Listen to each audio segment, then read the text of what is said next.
the headlines of this hour on VTV News. The National Assembly discusses how to strengthen its supervisory function.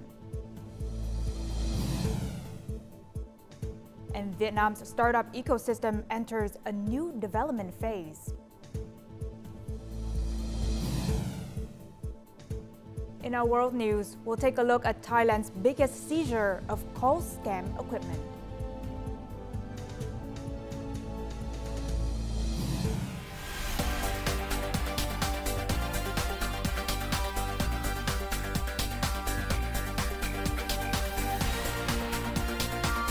Broadcasting from Hanoi, the capital of Vietnam. VTV News starts right now. Good afternoon. It is 3 p.m. local time in Hanoi, and you're watching VTV News. I'm Huynh Tân with the top stories. On Friday morning, the National Assembly held a plenary session to discuss the draft amendments to the law on the supervisory activities of the National Assembly and People's Councils. While deputies agreed on the necessity of amending and supplementing the law, they also noted that several articles require clearer wording. During the session, several deputies expressed that the National Assembly's authority to review supervisory results should remain unchanged. On the proposal to grant the National Assembly power to review supervisory results, I believe this section should remain unchanged. Both the Constitution and the law on promulgation of legal documents already provide clear, specific guidelines outlining the Standing Committee's responsibilities. Some deputies suggested that the criteria for selecting supervisory topics should be clearly defined. When it comes to selecting thematic supervisory topics, I propose we reconsider the criteria in Article 1, Clause 46, amending Article 80 of the current law. This criteria should be clearer and more closely aligned with the country's actual situation, local issues, and urgent or long-standing matters.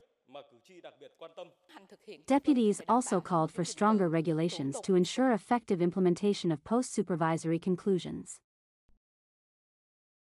The drafting agency should continue researching and adding new measures to strengthen follow-up, hold responsible parties accountable, and ensure that supervisory conclusions and recommendations are implemented fully, on time, and rigorously.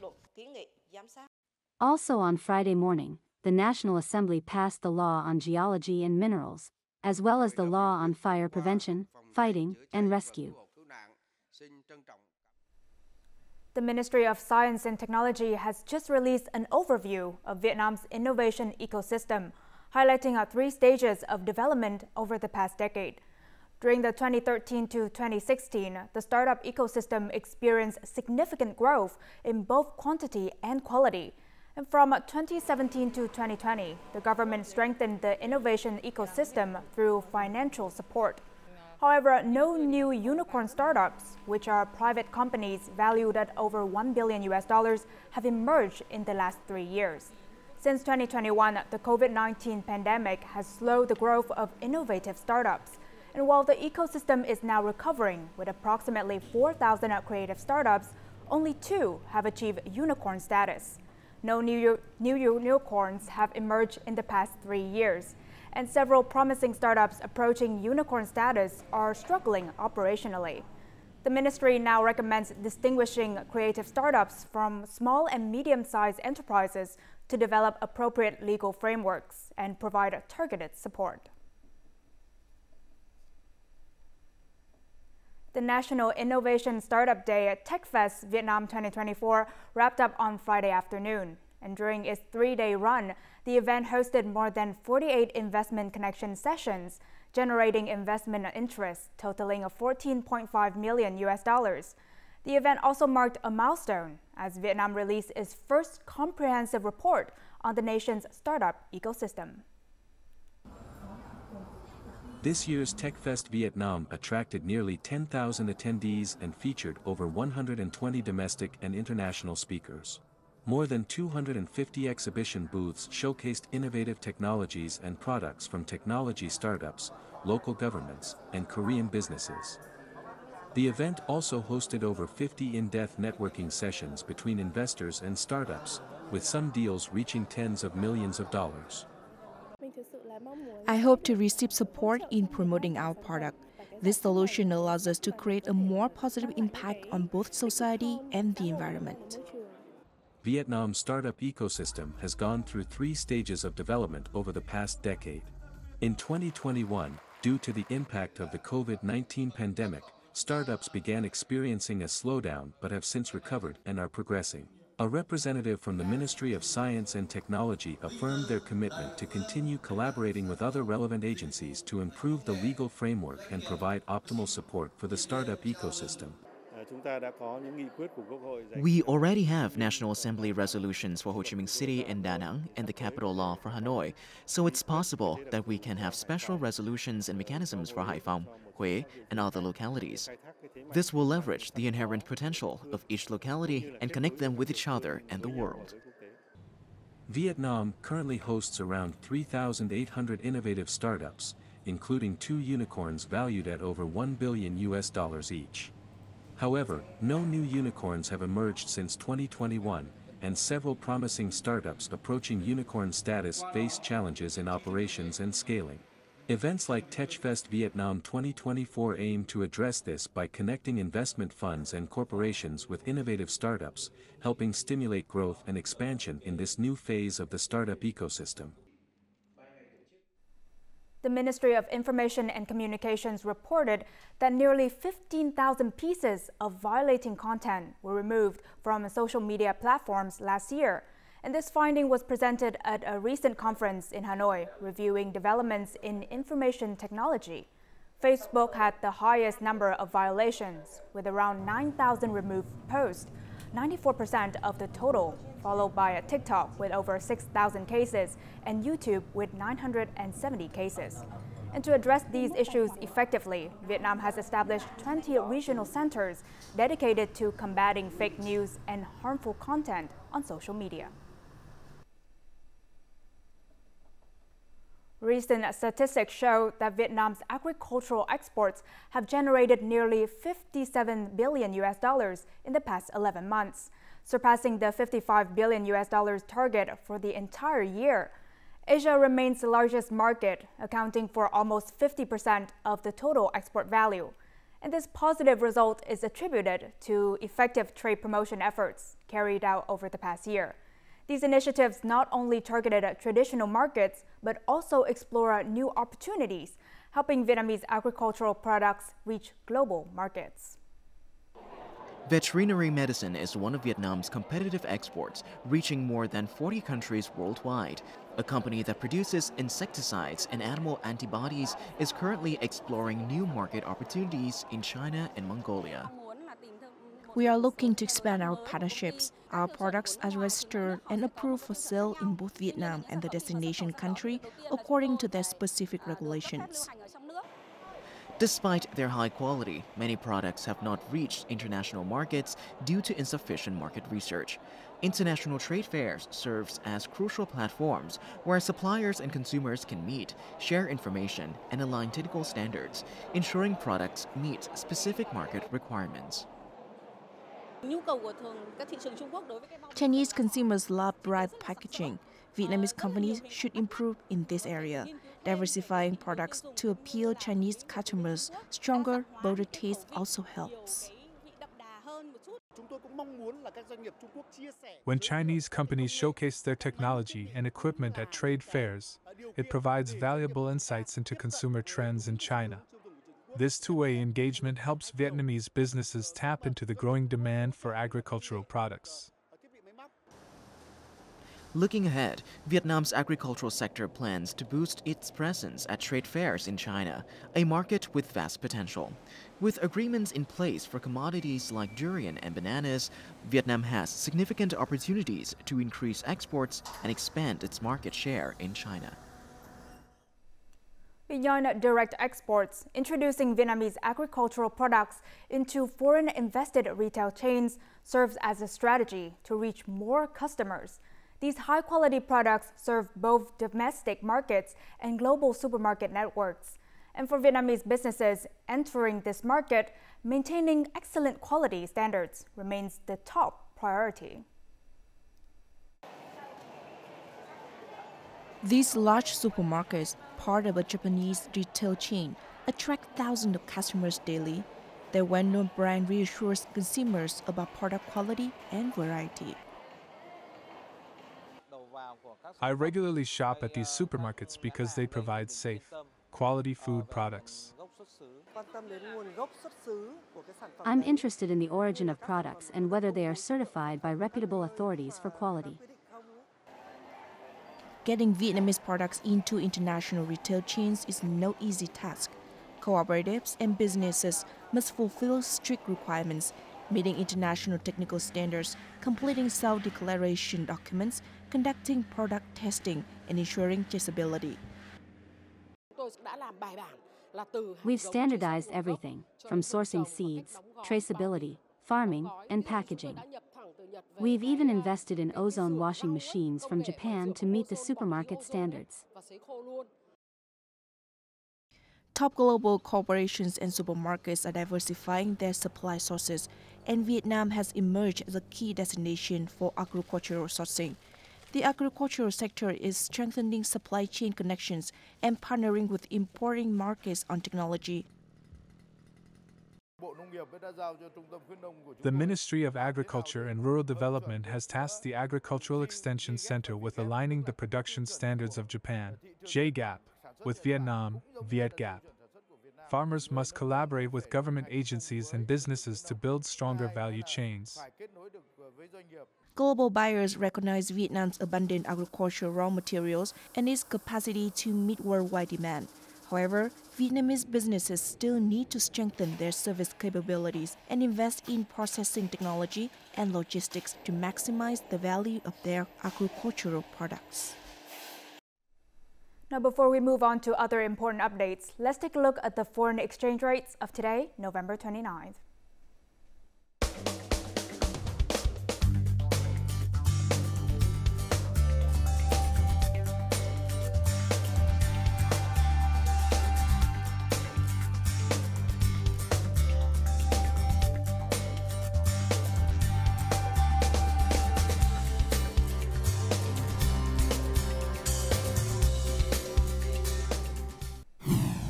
Coming up next on VTV News. The Mekong Delta aims to enhance community disaster resilience. And Hanoi launches historic preservation initiative to safeguard inner city heritage. The Vietnam-Singapore Friendship Association celebrated its 10th anniversary on a Friday morning in Hanoi, marking a decade of meaningful community connections between the two nations. The association, working alongside other friendship organizations, has established itself as a vital bridge, contributing significantly to the party and state's people-to-people diplomacy efforts. At the ceremony, delegates shared the achievements and milestones of the Vietnam-Singapore Friendship Association. Over the past 10 years, its three main pillars, business connection, cultural exchange, and social activities, have served as guiding principles in fulfilling the association's mission of people-to-people diplomacy. The activities of the Vietnam-Singapore Friendship Association, carried out in collaboration with its partners, are practical, in-depth, and effective. They cover a wide range of areas. These initiatives connect the people and businesses of both countries, contributing to the implementation of Vietnam's foreign policy. A standout initiative of the Vietnam-Singapore Friendship Association, VSFA, is its Social Enterprise Startup Support Program. This program aims to foster the growth of social enterprises with a focus on creating not only economic profits, but also meaningful contributions to the community. I had the privilege of joining them in one of their latest initiatives. This program trains the next generation of young Vietnamese in how to use innovation to resolve social issues. And it is these kind of activities that ensure that our relationship not only grow, but remain relevant for all concerned. Vietnam and Singapore have achieved remarkable progress in economic cooperation, particularly in foreign direct investment (FDI). In the first 10 months of 2024, Singapore remained Vietnam's largest investor, contributing $4.98 billion, accounting for 32.7% of total newly registered capital, attracting billions of US dollars in investment. Complementing these achievements, the Vietnam-Singapore Friendship Association has served as a crucial bridge, actively fostering exchange and cooperation between the two countries. I would like to extend my heartfelt thanks to all our Singaporean partners.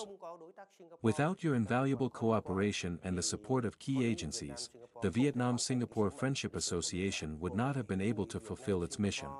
Looking ahead, we are excited to see the association play an even more proactive role in elevating people-to-people diplomacy, aligned with the strengthening of diplomatic ties between our two nations in the coming 10 to 20 years.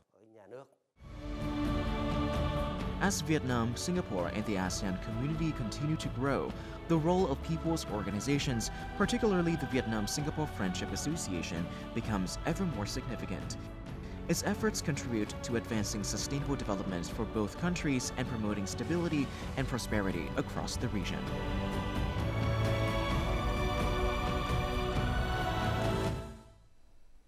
The Mekong Delta faces 8 types of natural disasters, including a drought, saltwater intrusion, flooding, and river and coastal erosion, with local residents being the most vulnerable group. And a forum held Friday morning focused on enhancing the community's disaster response capabilities. The event aimed to increase public awareness about the complexities and dangers of land subsidence, erosion, and flooding, while building a robust network for tackling natural disaster challenges. During the forum, experts and researchers from various institutes and agencies provided detailed insights into the region's disaster situation. They proposed several key measures, including relocating riverside and coastal communities, creating protective zones, and implementing a sensible land use policy. The community is encouraged to work together to reduce harmful environmental practices. The campaign to exchange waste for gifts launched on Friday morning in Ho Chi Minh City, encouraging people to exchange recyclable waste for eco-friendly gifts. The event brings together major brands that are helping with waste collection efforts and offering rewards to consumers who take part in the program. The campaign contributes to Vietnam's goal of achieving net zero emissions. And over the past 3 days, participants can visit 16 booths offering various recycling activities, such as decorating glass and plastic bottles. The event aims to motivate changes in consumer habits and raise awareness about recycling. Attendees are encouraged to bring sorted waste in exchange for attractive gifts like souvenirs, raincoats, reusable bags, notebooks, and discount vouchers for purchases.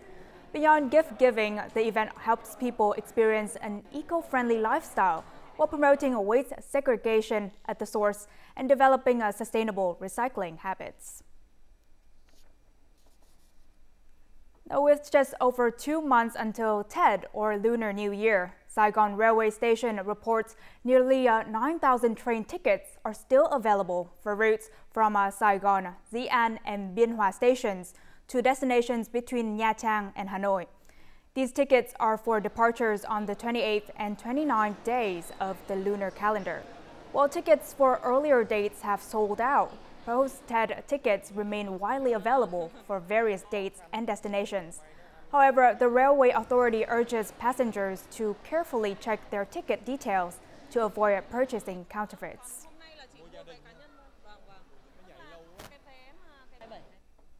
Hoàn Kiếm District will host various cultural and artistic events this Saturday evening to celebrate the 20th anniversary of Hanoi's Old Quarter being recognized as a National Heritage Site. From Friday through Sunday, December 1st, visitors can visit art performances, exhibitions, and traditional craft demonstrations around Hoàn Kiếm Lake.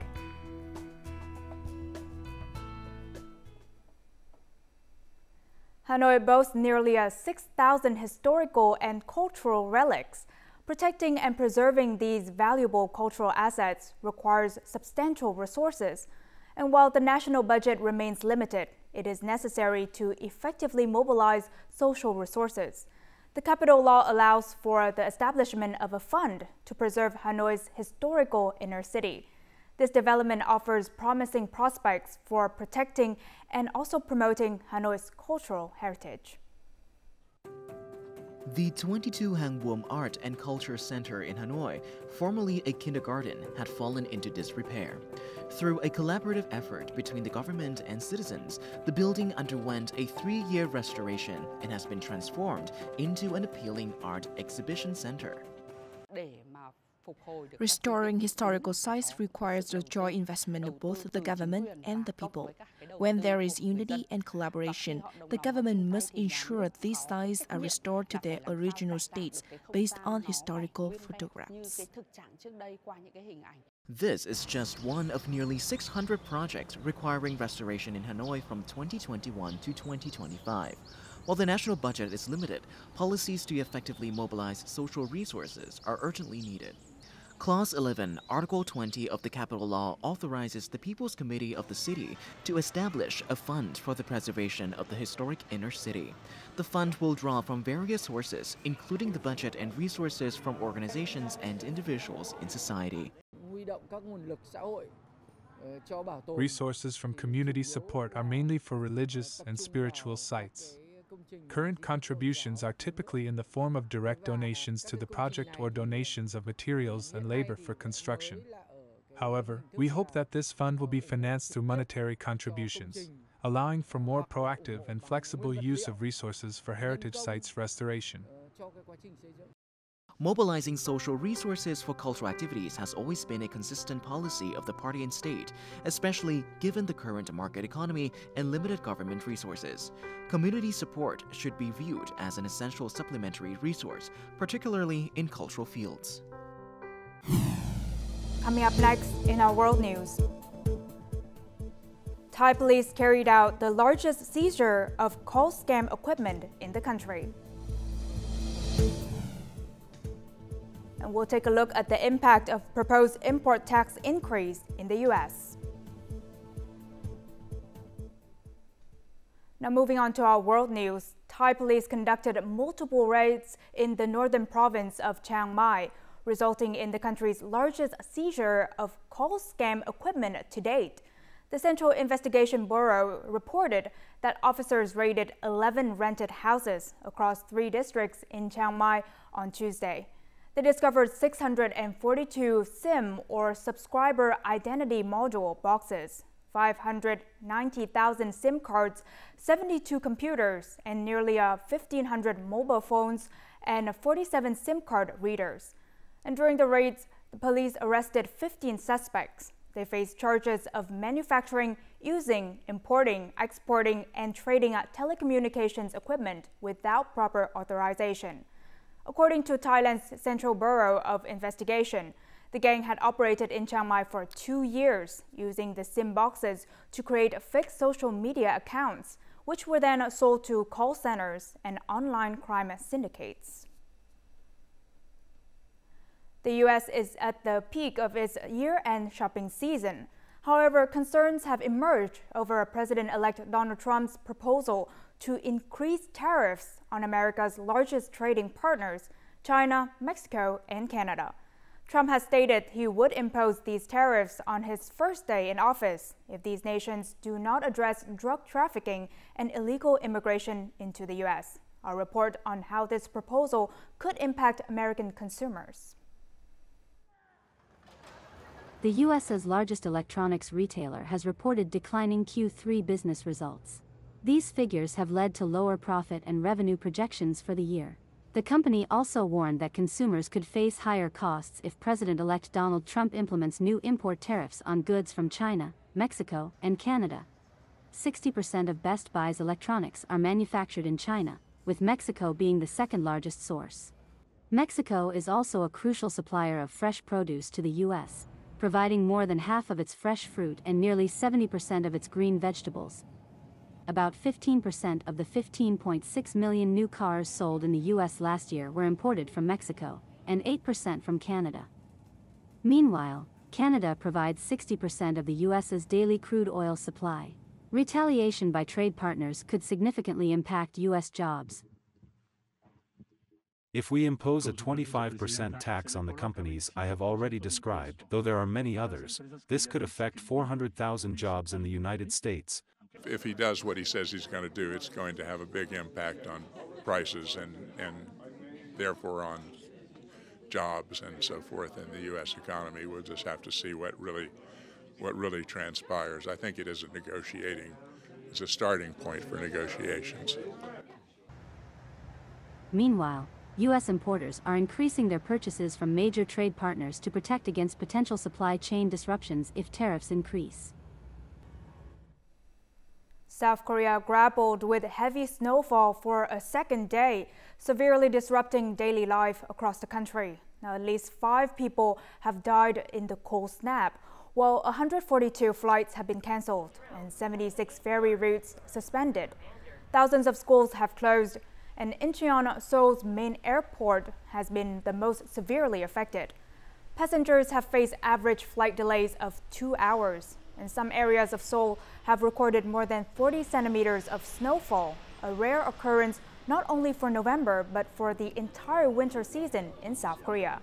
According to experts, the unusually heavy November snow results from warmer than usual temperatures in the seas west of the Korean peninsula, meeting currents of cold air. Now, as usual, let's move on to the weather forecast.